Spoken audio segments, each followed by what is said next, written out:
Hello, algebra learners. We are continuing in chapter 4. Our last section, we talked about graphs and how we could relate to quantities.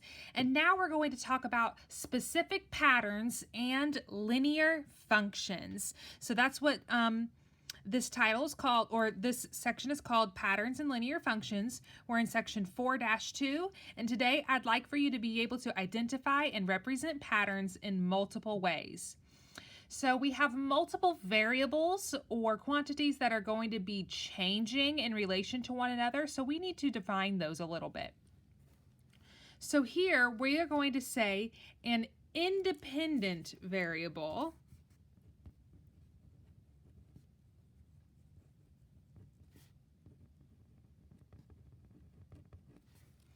is a variable, often x, whose value does not depend on anything. The value of an independent variable is an input. So the word independent means exactly what you think it is. You know, just like those kind of jokes and people say, she's an independent woman and she doesn't need no man. Well, these are an independent variable and they don't need nothing. They don't need anything because they determine their own value. Now, that is different from a dependent variable.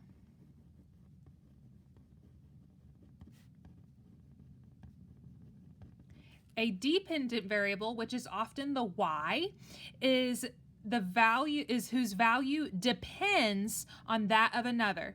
So the value of a dependent variable is called an output. So we're going to have these equations and we put in the x and then we get out the y. We put in the x, get out the y, so on and so forth. Now, in a relationship between variables, dependent variables changes in response to the independent variable. So one more time, the dependent variable changes in response to the independent variable. Such relationships may be represented using tables, words, equations, sets of ordered pairs, and graphs. So we have lots of different ways to kind of organize and illustrate the same data, but we use it in different ways based off of what we have to present it in the best way possible. So let's jump right in and look at this first example. It says, in the diagram, what is the relationship between the number of rectangles and the perimeter of the figure they form? Represent this relationship using a table, words, and equation, and a graph. So here are my images. I've got 1 rectangle, 2 rectangles, 3, and 4. So that's easy for my first part of my table. And I'm going to start with my table because oftentimes a table is one of the easiest places to begin. And I want to start in the easiest spot to kind of get some more information organized. So how many rectangles? 1. And then I'll just go ahead and fill this out. 2, 3, and 4. So we've got 1 rectangle, 2, 3, and 4, and so on. Now we need to figure out how we can calculate the perimeter. Remember, the perimeter is the distance around the shape. Well, it is going to equal 2 times 1 because there's one side and one side here. 2 times 1 plus, then it's going to be 2 times 6 because this side right here is 6 and this side right here is 6. So plus 2 times 6, which is going to equal 14.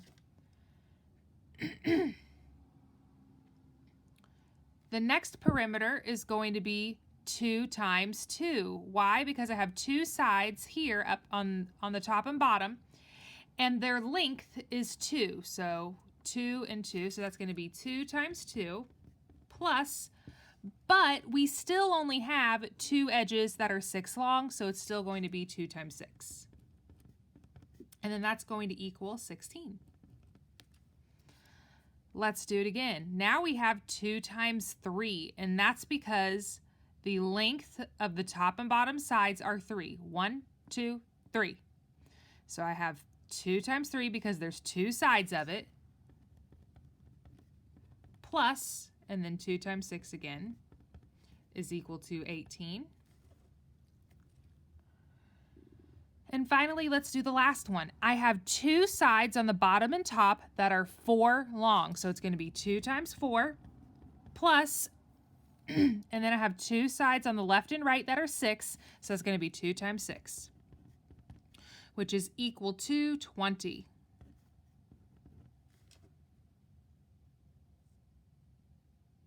So now I want to put these two columns together to form my ordered pairs. I have my x and I have my y value, because what I calculated here is the perimeter, and it says the perimeter should be y. So my first coordinate is 1, 14.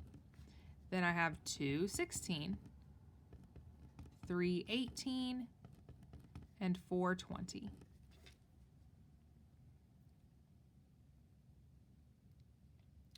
Now that I have my coordinates, I think the next easiest spot is going to be to go to the graph. So I am going to label the bottom just by 1s, and I'm going to label up and down by 2s, because otherwise I won't have enough space. So 2, 4, 6, 8.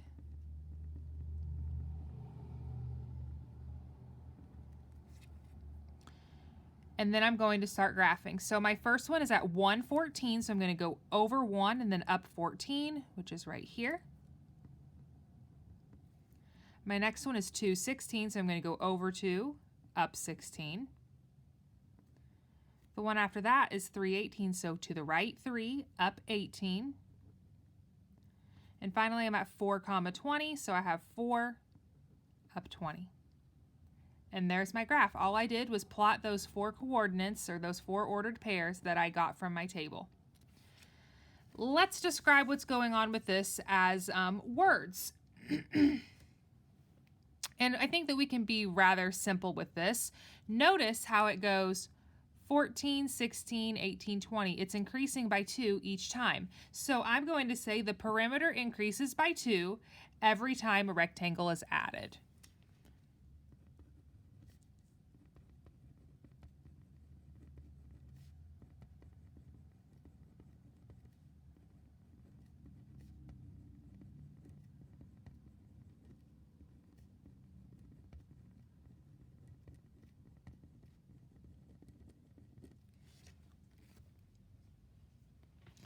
Next, I need to figure out my equation.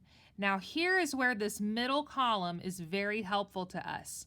Notice how the ends are all the same. It's plus 2 times 6, plus 2 times 6, plus 2 times 6, plus 2 times 6. So that, and 2 times 6 is 12, so we know it's going to be something plus 12. And here, we have 2 times 1, and 2 times 2, and 2 times 3. It's going to be 2 times a particular number. Now this particular number happens to always match the x value. 3 matches 3 and 4 matches 4. So it's going to be 2 times x plus 12 is equal to y, or the perimeter. And there we have described one problem in 4, or displayed one problem in 4 different ways. Let's do another one just so you can see it again.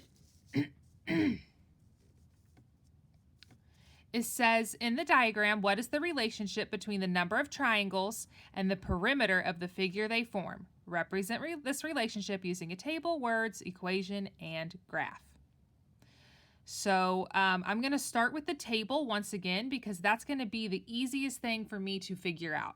So number of triangles, I've got 1 triangle here, then 2, then 3, then 4. So I'm going to say 1, 2, 3, and 4. Then I need to start figuring out the perimeter.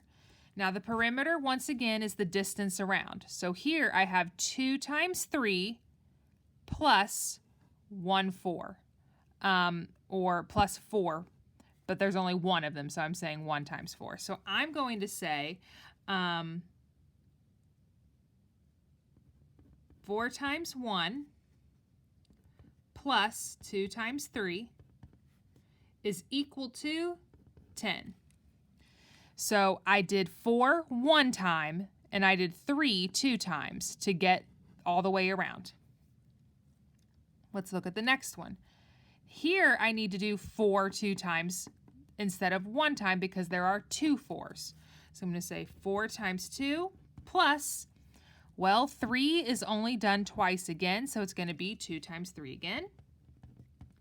And then that's going to equal 14. Moving on, this time we have 3 4s. So it's 4, 4, and 4, or 3 times 4. So I've got 4 3 times, plus I still only have 2 3s, so I'm going to say 2 times 3, and that's going to equal 18. And now let's do the last one. I have 1, 2, 3, 4. So here I have 4 4s plus 2 times 3 again, because there's still only 2 3s on this. And that is going to equal 22. Now I have my x value and my y value, x, y, x, y. So my ordered pairs are going to be 1, 10, 2, 14, 3, 18, and 4, 22.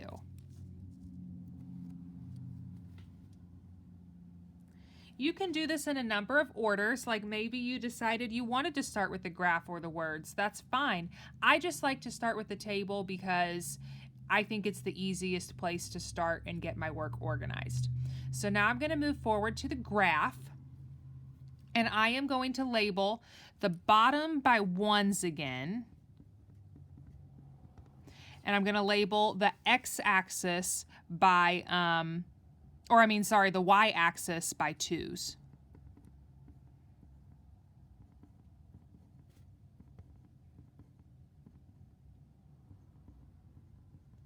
And I'll say what these are. So this is going to be number of triangles.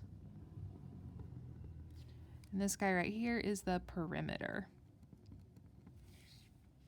So when the number of triangles equals 1, the perimeter is 10, so I'm going to go over 1 and up to the 10. Put a dot. When the number of triangles is 2, the perimeter is 14, so I'm going to go over 2, up 14. When the number of triangles is 3, the perimeter is 18. So that's going to be over 3, up 18. And finally, when the number of triangles is 4, the perimeter is 22. So I'm going to go over 4, up 22, and there's my graph. Here, notice how I went up by 4 each time in even increments. Every time I added a triangle, it increased by 4. So that's how I'm going to describe it in my words. Every time a triangle is added, the perimeter increases, not by 4. Yes, by 4. By 4.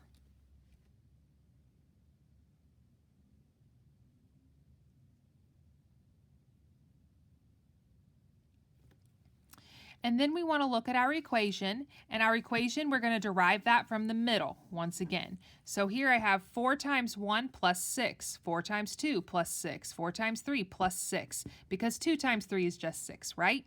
So here it's 4 times x plus 6 is equal to my outcome. So it's going to be 4 times x plus 6 is equal to my outcome, y.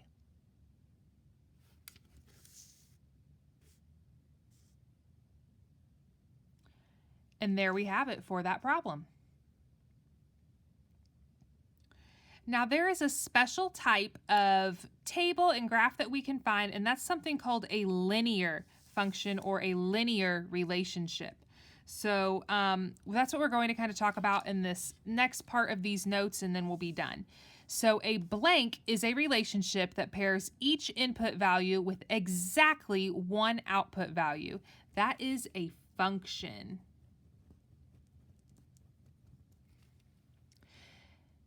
A function only has one output value. One. That is it. And then there is a special type of function called a linear function.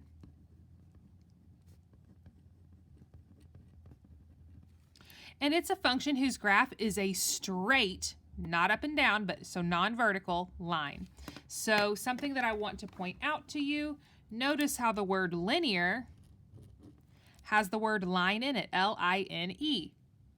And it is a straight line. So we didn't just come up with that out of nowhere. I'm actually going to highlight that for you because that's very important. It is a straight line, and we call that linear. So we're going to determine if something is linear or not here. The way that you determine if something is linear is if it has a constant rate of change. So I'm going to look at my left and right sides of each of my tables and then just determine if there's any change in their values or in their rate of change, I should say. So if I'm looking at my x's right here, oops, there we go. 0 to 1 is plus 1, 1 to 2 is plus 1, and 2 to 3 is plus 1. So all of these are plus 1. That stays consistent, so that checks out. Then we're going to look at the y's. Do all of these stay consistent as well? 5 to 8 is plus 3, 8 to 11 is plus 3, and 11 to 14 is plus 3. So notice how all of these are plus 1, plus 1, plus 1, plus 3, plus 3, plus 3. Because that is consistent, I am going to say that yes, this is a linear function.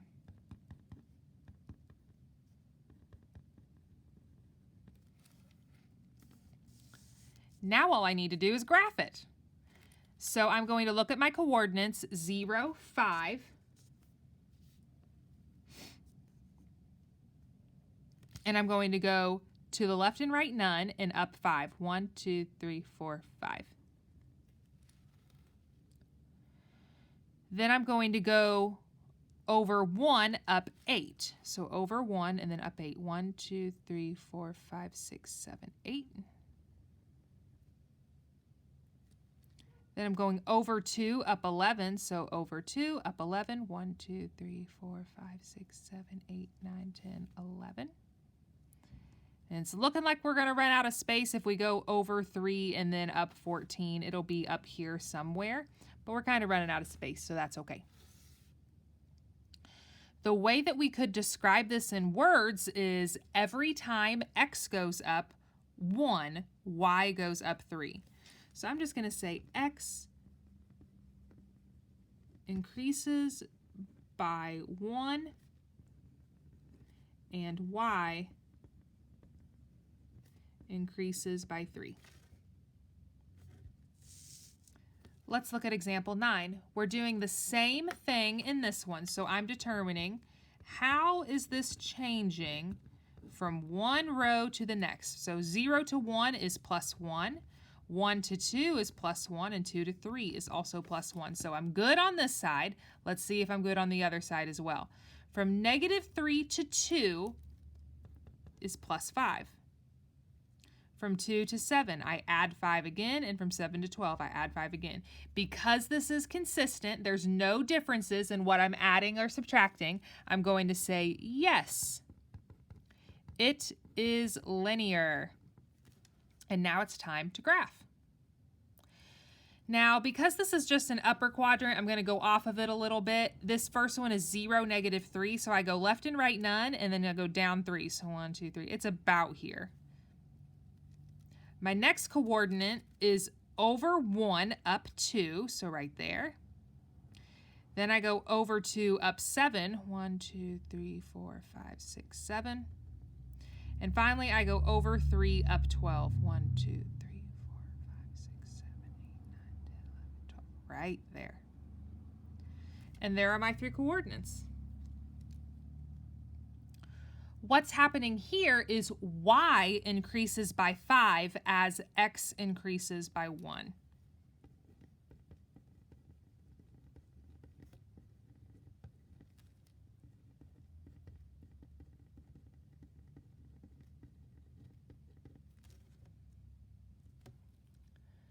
let's do our very last problem, and then we are done with our notes for today. So here, once again, determine how am I getting from one number to the next? What operation am I doing? Well, this is plus 1, plus 1, plus 1. But I'm not adding anymore. Instead, I'm subtracting. This is 43 minus 11 gets me to 32. 32 minus 11 gets me to 21. And 21 minus 11 gets me to 10. Now, it is okay that we are subtracting. This is still linear, even though it has subtraction instead of addition. So, yes, this is linear.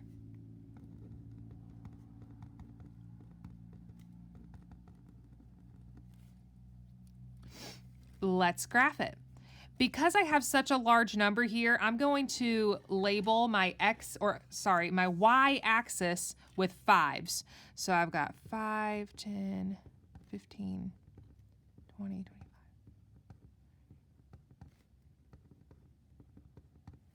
Okay, and that's plenty. So if I go over 0 up 43, that's going to be about here. Then I'm going to go over 1 up 32. So over 1 up 32, which is about there. Then I go over 2 up 21. And finally over 3 up 10. And here are my coordinates. For the very last thing, I'm going to write in words what's going on here, and it is going to be y decreases by 11